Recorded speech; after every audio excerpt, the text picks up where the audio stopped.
All right, and we're back for another episode of the Lakers Fast Break podcast. It's Gerald Glassford coming right back at you here from Lakers Fast Break.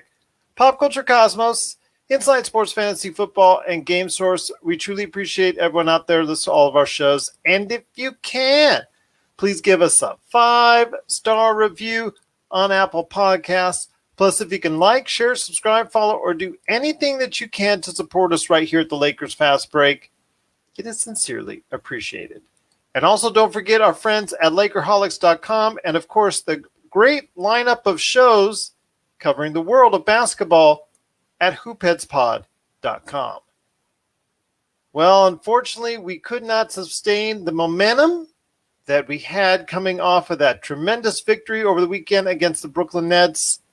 Admiral Akbar's trap game was set out, and it was set out first indeed on the front end of a back-to-back as the Lakers at MSG. Unfortunately, I guess they played like they were exposed to some MSG because seemingly they were really off today, shooting, performing at every single level. But of course, mainly as everybody saw out there that got a chance to check out the game, you saw a lot of turnovers, and a ton of points given up inside the paint. And unfortunately, it led to a 111-96 victory over, again, a team in the Lakers who could not just find a way to put the ball into the basket.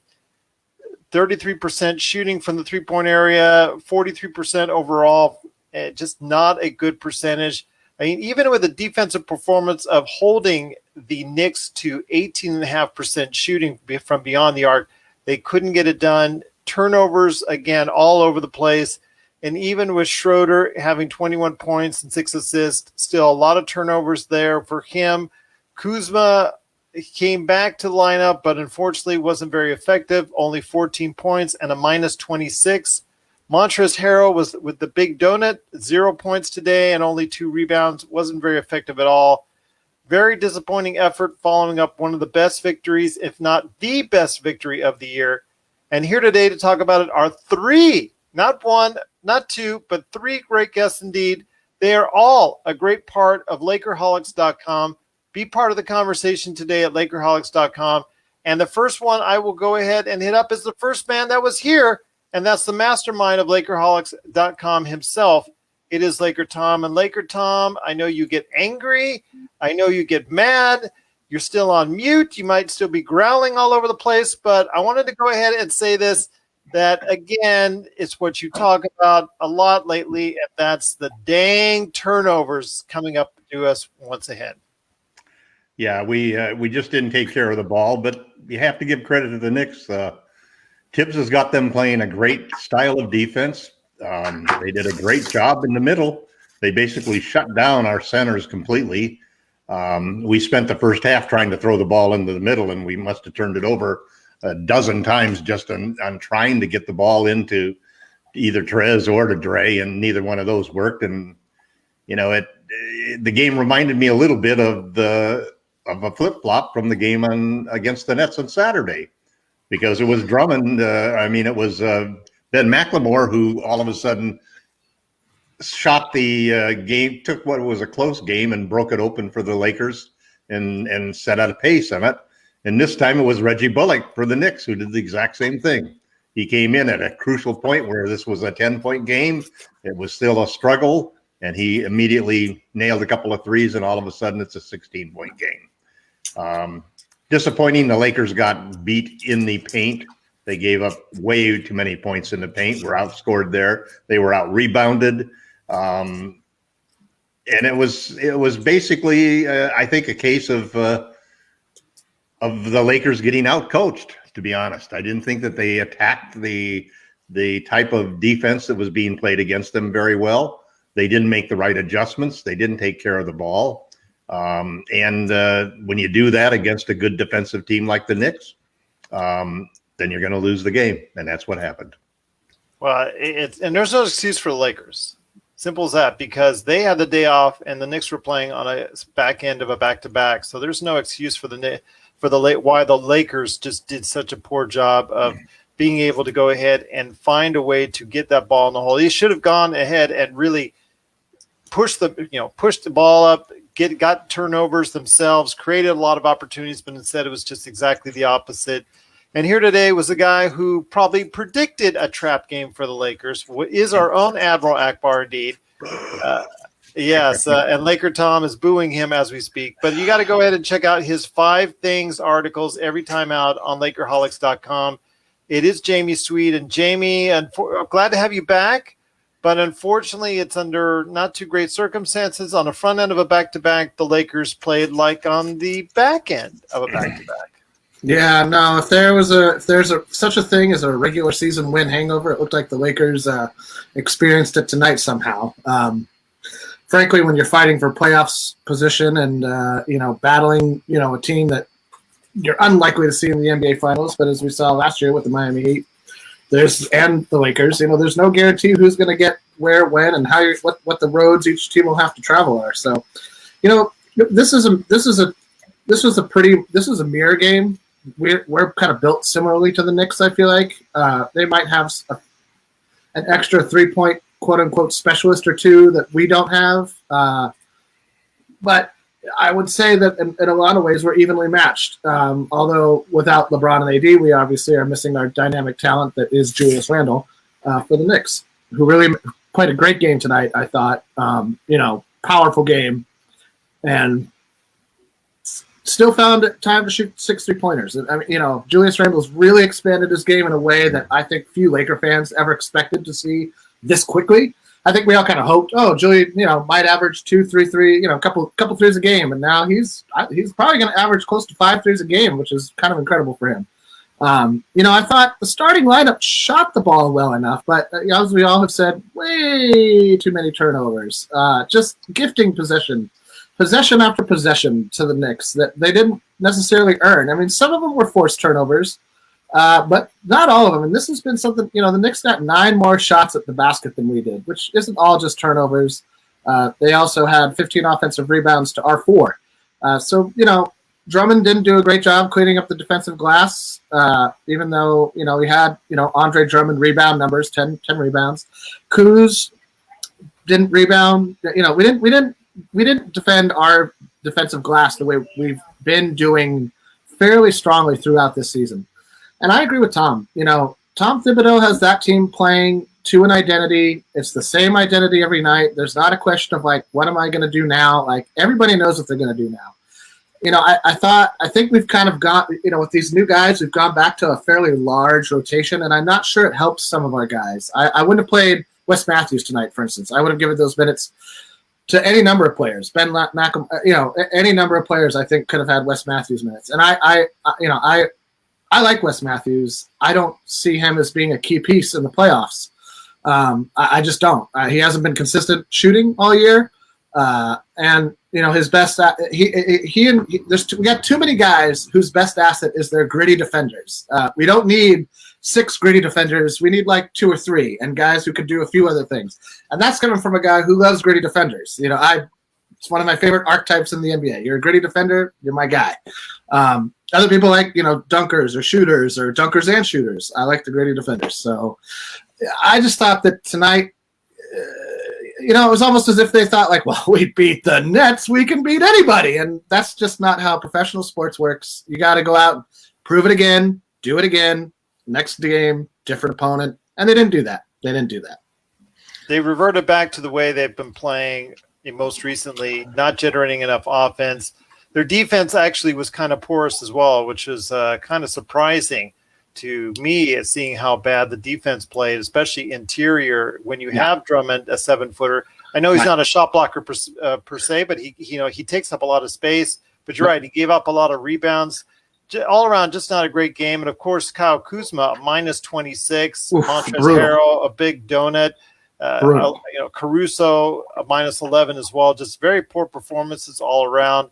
But here today to talk about the game as well, and hopefully by the end of the show, tell us what we can look forward to tomorrow, because it's back-to-back against Charlotte.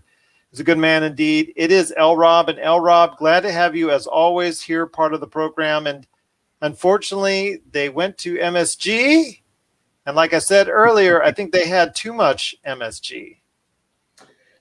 Yeah, I think what Tom said, regarding Thibodeau out coaching them. I mean, you didn't see Lakers make many adjustments. The Knicks did that swarming defense pretty much from the get-go, and you didn't see the Lakers reverse the ball. I didn't think good enough to take advantage of the Knicks over aggressive defense. And Kuzma, you need everybody to hit the boards. I don't put a lot of that on Drummond because the Knicks had everybody crashing, and the Lakers had Drummond. Right. Kuz and those other guys weren't getting back and helping them out on the boards. And Kuz had been doing such a good job on the boards, but today he really, I don't know what his identity was today. He wasn't looking to shoot or score a lot. It looked like when he did shoot, it was afterthought. He looked out of place. He looked kind of rusty for being out 2 games. Yeah, he definitely 2 for 9 from deep. That was a game tonight. Yeah. But not too many guys played decent. Dennis, too many turnovers again. It was good to see him finally get a couple whistles though, so that was good. I think probably KCP had probably as good a game as anybody today. He was pretty solid. Didn't have many plays where you said, what are you doing, KCP? He was pretty solid all the way around. So I guess if I'm taking one positive, and Keith was good too. I thought THT. Yeah. I mean, he's young guy. He's trying to make things happen. So I like that. He's trying to make something happen. Right. So yeah, he was good. But Knicks they wanted it more. A lot of times it says whoever they wanted it more. They was first to the loose balls. They out hustled us. They outplayed us. Tip your hat to them. They wanted to win and they took it to us and they got a good victory for them. Good for them. Yeah, but you shouldn't be letting Elfrid Payton dominate the game like he did, be able to dictate exactly what was going on. There's a reason why he's been on so many teams, just that journeyman type of point guard that's out there. Probably be best suited coming up in the next coming seasons in a backup role, and I think he'll be really good at that. But, I know that him being able to go ahead and score 20 points on you, there's got to be something wrong there with that because he consistently got in through the lines on the defense and just consistently scored a lot of points in the paint, and that's not good. And of course, like you said there, Jamie, 34 points for Julius Randle. I think it's a message game. It's a message game that I think he sends out to the Lakers each and every time out. Every time. Yeah, I mean 7 turnovers, but you'll take it if you're getting 34 and 10 from him. So. It's something that I think the Lakers were not prepared for is him still being so motivated to go ahead and beat the Lakers. But Laker Tom, again, it comes down to me for a lot of the turnovers and the inability to score. It's not so much that they didn't shoot so poorly at the 3-point line because, 33 is a little bit below, but it's not like it's a huge number. Not like the 18% that the Knicks shot today from the 3-point area. The problem is, again, the points in the paint and then the turnovers are just killing it. I mean, I'm looking at the scoreboard, and I'm looking at the game physically, and I'm looking at the line as far as is concerned on the game cast, and I see turnover in that second and third quarter, and it just made for some miserable watching. Actually, it got ugly at times on both teams' part, but when the Lakers keep on doing that, it just doesn't make for good basketball. Well, you know what really impressed me in this game and really surprised me because I haven't really watched the Knicks play that much. Julius Randle's totally changed his game. This is not at all the guy that we drafted number 7 and who was a crash the boards, lay it up, fight in the paint for the ball. In fact, other than that one play where somebody tipped the ball and he was all alone underneath, he didn't get anything everything else that he got was in the perimeter. There's a reason why he's an all-star. His jump shot was hitting. His 3-pointer looked great. He's become an excellent free throw shooter. It's all of the things that I used to dream about Julius Randle being the small ball 5 on the Lakers. And man, I mean, I was impressed. He kept them in the game early and he gave them confidence that they could win this game. And then I've got to go back to this whole idea of when you have the other teams sagging in like crazy there, and the Knicks, as the announcers brought up, they do one of the best jobs of being able to defend the 3-point line and defend the rim. And a lot of that goes to, a couple of good shot blockers like Mitchell Robinson, who wasn't there, and Nerlens Noel, who is excellent at that. Nerlens Noel also is excellent on the perimeter. I mean, he's a guy that you're not going to shoot many threes over him. No. So, the Lakers offense just really seemed stagnant tonight. And I felt that Frank should have done something more. And I agree with Jamie's observation that there's a point in time where it seemed like Frank's strategy was, let's try another guy. Let's try this guy. Let's try that guy. Rather than, why don't we set up some plays, or why don't we go in there and put Ben in there and get him 10 threes? Or Kuzma. We got Kuzma 9 threes, but he can only make 2 of them. Well, I mean, Ben only shot 2 less. He shot 7. Well, this is what you're going to get, though, from Ben McLemore, because he is extremely streaky. No, I think the difference is the defenses. They aren't the Nets. These are the Knicks. No. And that, to me, that's why I still don't have the Nets coming out of the East, because of defense alone. Everybody's like, oh, my God, all the talent. And I'm like, all the talent in the world doesn't defend hard. And that's what's going to win you playoff series. No, but 3 superstars, you get Harden and you get all 3 superstars going. You don't mark my words, the Nets will be this year's Clippers. I'm saying it now. Okay, I'm saying that to happen, Jamie, and I sure hope so. Maybe Akbar ought to predict that. I'm going to get L. Rob here in the conversation here in a sec, but I'm going to show you an observation on that game as far as the Brooklyn is concerned, is that Andre Drummond is the test case for this, because the fact that he dominated so feverishly during the course of that game. If Philadelphia and Brooklyn match up in the finals, you've got a situation where, you've got those superstars, Tom, but they're going to be guarded by Tobias Harris. They're going to be guarded by Ben Simmons. It's going to be Kyrie Irving versus Joel Embiid. And the reason why I say that is because Kyrie Irving has a distinct advantage over anyone that's guarding him. And the same thing goes for Joel Embiid. As soon as Kyrie decides to play. Well, that's, because he has, I know personal reasons, but Yes, the Eastern Conference Finals. Should I suit up tonight, or should I play video games with my kids? I've got a personal thing I got to take care of tonight. I know. But L. Rob, I want to hear your thoughts on this. I mean, again, Brooklyn or not, it was a big win in Brooklyn, but they didn't follow it up. I mean, turnovers would be something that the Lakers are continuously doing, time in, time out, as far as way too much.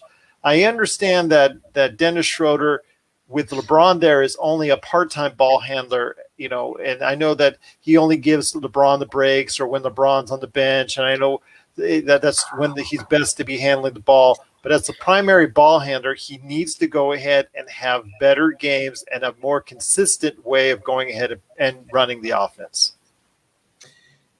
Yeah, it's frustrating as someone who, when I do play basketball, play point guard, you appreciate the simple passes. How many times did the Lakers throw some wild alley-oops? Guys, it's not that hard. It's not brain surgery. You got a 2-on-1, make the simple bounce pass, and score. They kind of throw lobs that's mistimed. And, they had about 3 possessions that should have been easy buckets that they didn't score on.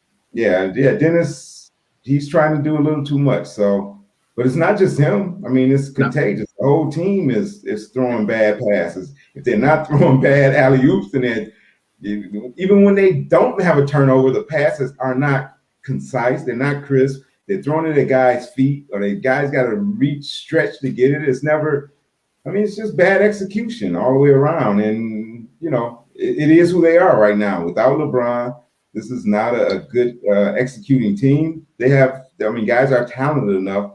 And when they're playing mediocre teams, they can still get over the hump and still beat some teams. But they're not a fun team to watch if you enjoy good execution. No. So, I've been harping on the turnovers all year. Even with LeBron, we have a higher. We turn the ball over a lot, no matter who plays. That's been an issue all season long. LeBron is the all-time leader, and I'll say this again: he's the all-time leader in turnovers because he handles the ball so much and his usage rate is so high. So that's a little bit understandable. But with Dennis Schroeder, he's got to be a little bit more efficient with the ball. And this team, the whole team has got to go ahead and help him out. Take some of the pressure off his back and be a little bit more consistent on what you're doing and be more a little bit definitive on where you're going and what you're going. You're going to drive, make that drive, commit. If you're going to go ahead and take that shot, don't hesitate. Just don't hesitate. Just go ahead and take the shot. You know what? Laker Tom says, if you're going to go ahead and shoot it, shoot it. Keep on shooting it. Keep on shooting it. And eventually you're going to go ahead and start getting a run where you're going to make it. So, again, it's about this offense is very stagnant, you know, and usually you're able to play first-class defense. Unfortunately, that didn't happen tonight as well. But they do have a back to – go ahead. Go ahead. We also have we're trying to work Drummond in. So, I mean, it is – I guess you can say there are some reasons why it's a little uneven right now. I mean, you got a new guy that's only played a few games, and then you got guys coming in and out of the lineup. So maybe once Drummond has a defined role and he understands what everyone's doing, that'll go down a little bit. But right now it is definitely not a good sight. Well, hopefully tomorrow he can feast on the Charlotte centers. We're hoping that, you know, the classic Bismack Biyombo Andre Drummond matchup will lean in the favor of Andre Drummond, but that is tomorrow, guys. And before we head on out, I want to go ahead and say, and also what you guys are working on for Lakerholics.com. I want to go ahead and mention tomorrow's game. It's a back-to-back. This was the game I thought was going to be a trap game for the Lakers. I thought they were going to go ahead and win tonight and then lose tomorrow. Maybe it's in reverse. I'm hoping that that's the case. But Laker Tom, before we head on out, what do they need to do to pull out the victory tomorrow? Is Gordon Hayward going to be available for that game? I don't think so. I don't think so. Is LaMelo Ball going to be available for that game? No. So, okay, there are no more excuses for the Lakers when it comes to that. You're setting it up for Jamie to call us. I know. What are you doing, Gerald? Come on, man. Well, no, because they lost tonight. They lost tonight, though. They lost tonight. Can I just say that there's no real rule that you can't have two trap games in a row? That's right, Tom. And also, it's not a trap when the inferior team loses. That means we just played to type and the Knicks did their job. Well, you know what it comes down to, frankly? Playing smart basketball. That's what this is all about. For example, Thibodeau, think about his strategy. The Lakers just got a big game from Dre. They're trying to work him in. The other guy who killed the Nets is Dennis Schroeder, who just can't be kept from getting into the paint. So what does Tibbs do? Let's double and triple team every time Drummond gets the ball in the paint, and let's clog the whole thing up. This was a game where we shouldn't have shot 34 threes. We should have shot 45 threes. And we should have spread the ball out of there, and he probably should have put Gasol in there a lot earlier because we weren't getting anything from Drummond. And the scary part about it is or Trez. Andre does not do well when he is double and triple teamed. That's when he loses the ball on the dribble and he puts it on the floor. He loses the ball when he twirls it around his head. If other teams are watching this, they're going to see the recipe that Tom Thibodeau laid out for how you stop Andre Drummond in the middle when you don't have LeBron and you don't have AD. Now, I give Dre a lot of credit because I think he's playing within the game plan, and he's showing that he is determined that a championship and learning how to play in a championship style, he understands, is more valuable than a whole bunch of shallow points made against secondhand teams. But the problem is that the Lakers have to be smarter about the whole game. You have to figure out what are people trying to stop us, and you have to have a counter. You can't just go in there and keep sending Dennis in there to get the shot blocked. I mean, he must have got 3 or 4 shots blocked today simply because there's 4 guys in there. And when you clog the paint and a guy drives, it isn't like he can switch and Euro step in 3 or 4 different directions. He's got one path to go, which they're channeling him in.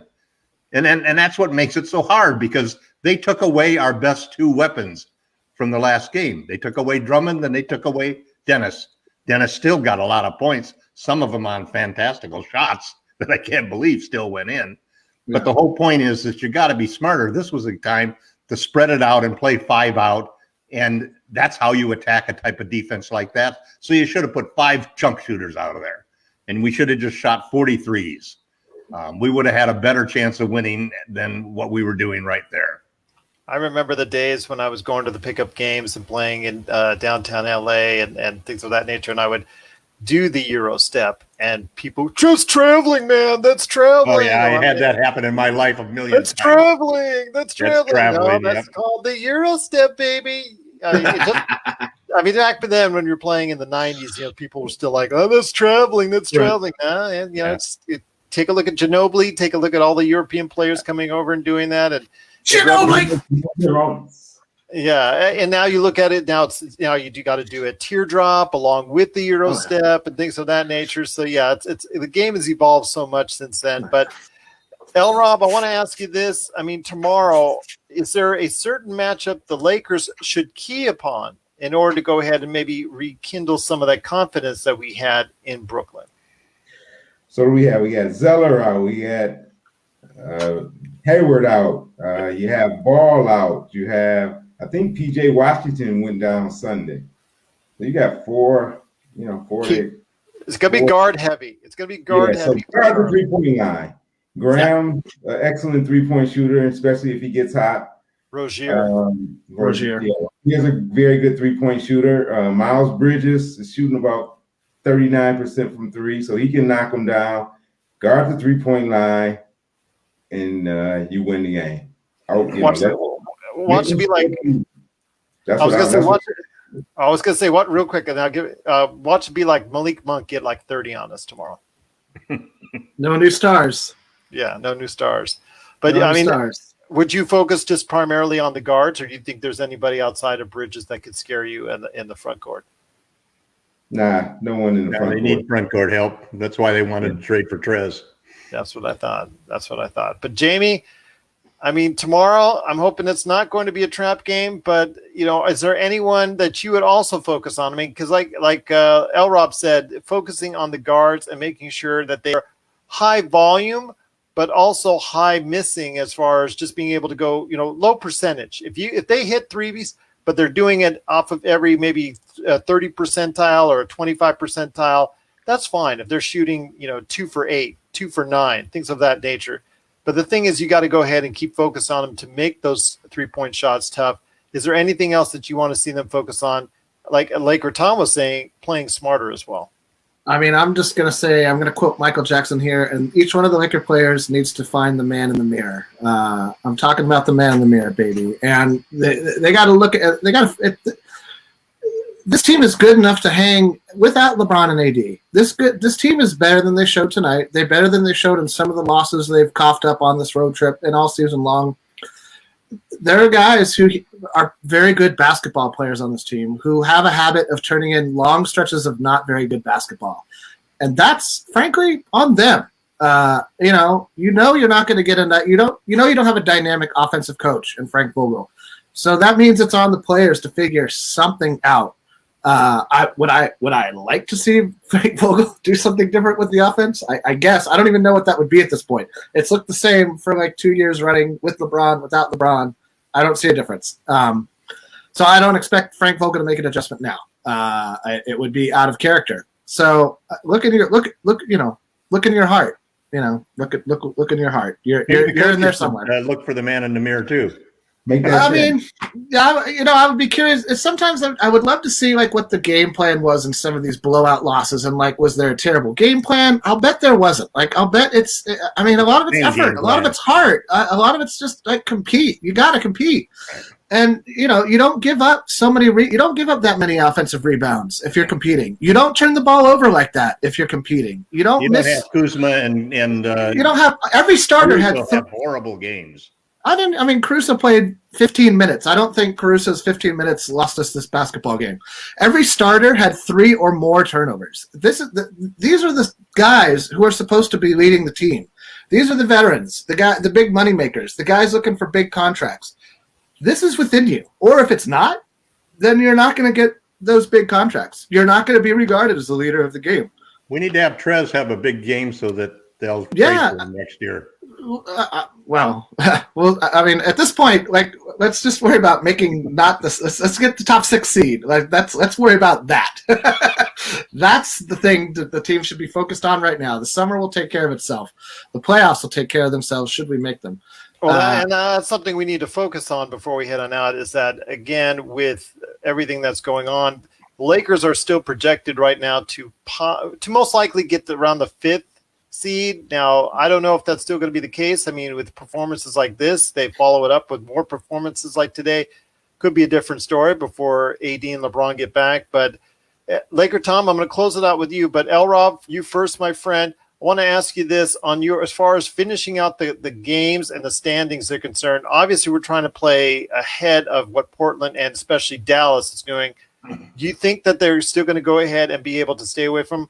Because right now, Dallas, I mean, they go on a run and then they come up with these head-scratching losses that don't make any sense when they're at full strength. So I want to hear your thoughts on if the Lakers can continually stay up in the standings far enough before LeBron and AD get back.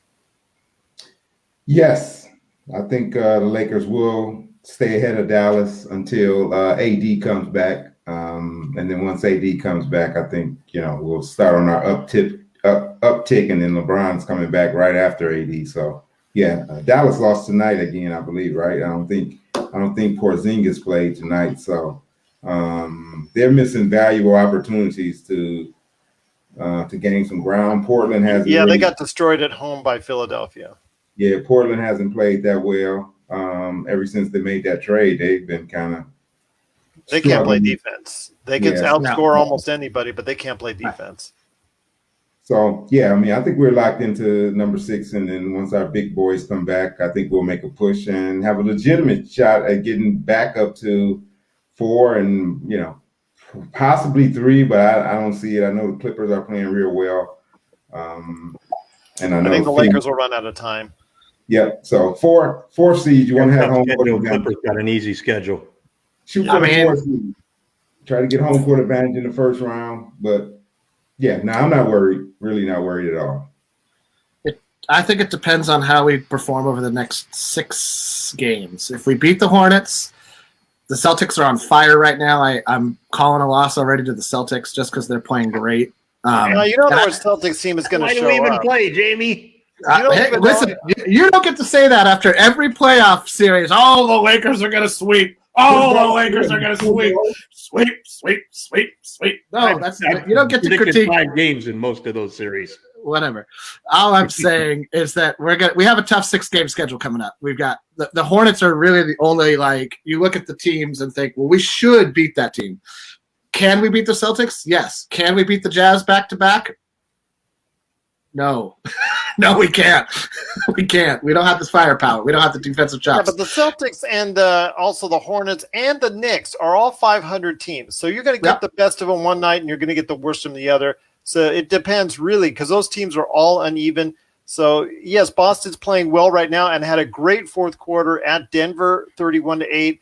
But this, again, there's a reason why they're close to 500 because they can turn around and pull up an egg and throw an egg at any point in time. And the same thing goes for, when they play Charlotte tomorrow. So we'll see what happens. So I don't have full confidence in that because it's always Boston. You never know.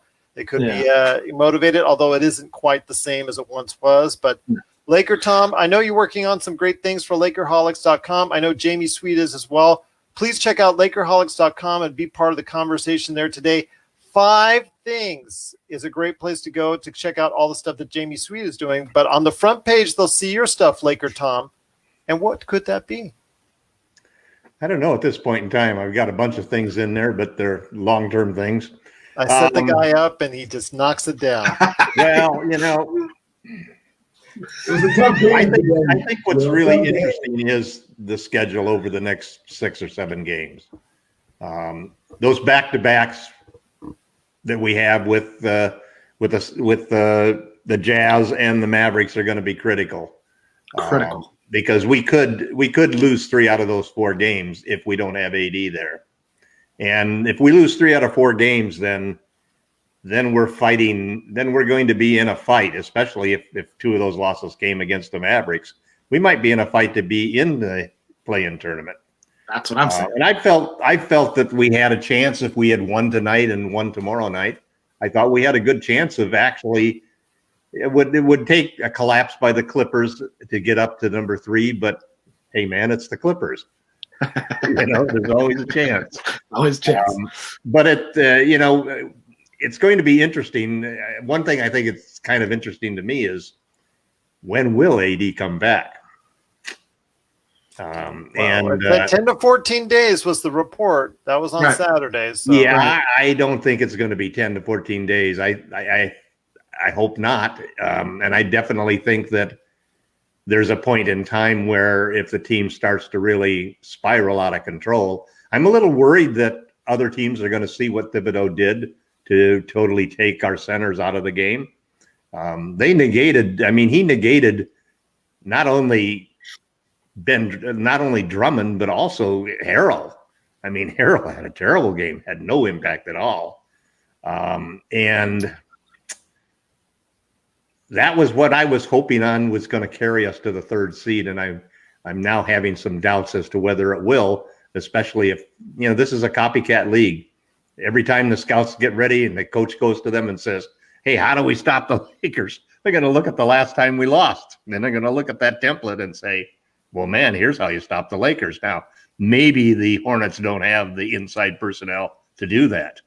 That's the good part about it. But the Jazz do. The Jazz are going to play us that way, and it's going to be tough. Yep. And if Porzingis is back, the Mavs do. The Mavs do too. If I do say Porzingis. Yeah. So it's we're at it's funny. We went from a game that could have been the one of those momentous moments of the season when we took out the Nets. Now we're at a stretch that could be a momentous stretch in the season, depending on how we do, and it could greatly influence our odds of being able to repeat as champions. Mm-hmm. I love L. Rob's response. Just very quietly, very politely, just shaking his head. If the Mavs can shut us down, then we have some real big problems. If the Mavs defense can slow us down. Yeah, I agree. We always have the ultimate. We always have the ultimate two weapons, right, which are what I still believe are the best two players in the league. And if we get in the playoffs, it really doesn't matter where the hell we are. We still have a chance. Mm-hmm.